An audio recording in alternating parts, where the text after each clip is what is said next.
તો જામનગરમાં ચોંકાવનારી ઘટના સામે આવી છે। સરપંચ જ હવે વીજ ચોર નીકળ્યા છે અને સિક્કા દિગ્વિજય પંચાયતના સરપંચની વીજ ચોરી પકડાઈ છે। ચેકિંગ દરમિયાન સરપંચના ઘરમાંથી ડાયરેક્ટ વીજ જોડાણ મળી આવ્યું। સરપંચ સામે 2.18 લાખની વીજ ચોરીની ફરિયાદ નોંધાઈ છે। તો વીજ ચોરીમાં પકડાયા બાદ સરપંચે માથાકૂટ કરી વીજ વિભાગના કર્મચારી સાથે દાદાગીરી પણ તેમના દ્વારા કરવામાં આવી। તો જામનગરના સિક્કા દિગ્વિજય ગ્રામ પંચાયતના સરપંચ અને પૂર્વ સરપંચની દાદાગીરી સામે આવી છે।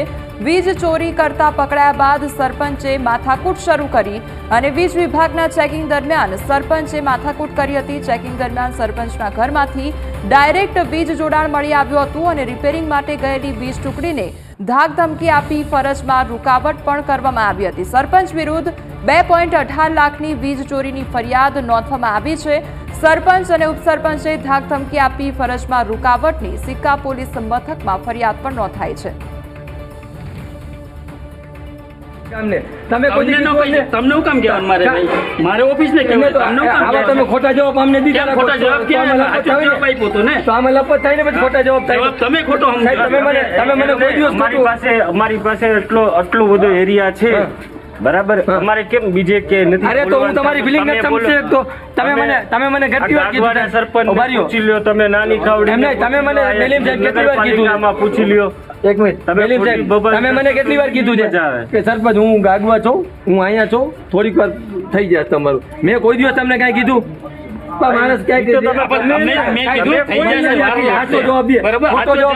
વાંધો શું છે ખોટો ક્યાંથી કીધો ભાઈ તમને ખોટો કઈ છે સાચું છે રેકોર્ડિંગ નથી બધું છે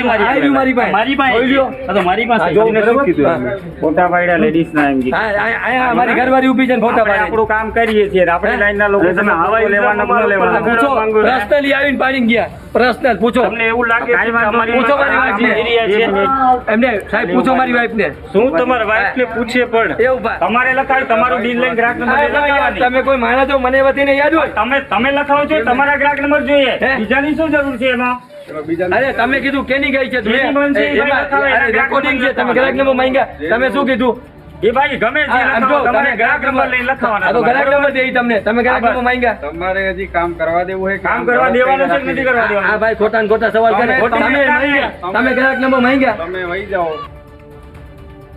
અમારી સાથે હાલ સંવાદદાતા સંજય જોડાઈ ગયા છે। સંજય, જ્યારે સરપંચની વાત આવે એટલે સરપંચ એ ગામનું નેતૃત્વ કરતા હોય છે અને અહીંયા તો આખી બાજી જ પલટાઈ ગઈ છે। આટલી ચોંકાવનારી ઘટના કે જ્યાં સરપંચ જ હવે ચોર બન્યા છે અને વીજ ચોરી કરવામાં આવે છે, ત્યારે ગામના લોકોને શું કહેવું પછી સંજય?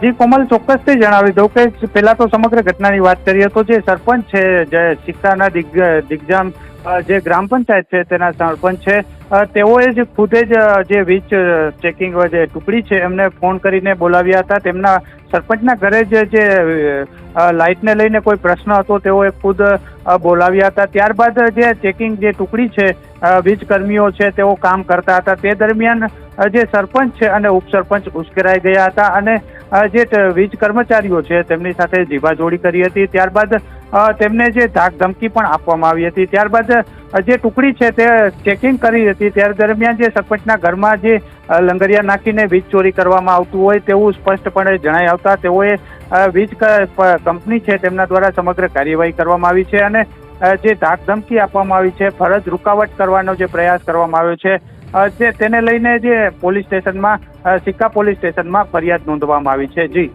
જી સંજય, સમગ્ર માહિતી બદલ આપનો આભાર।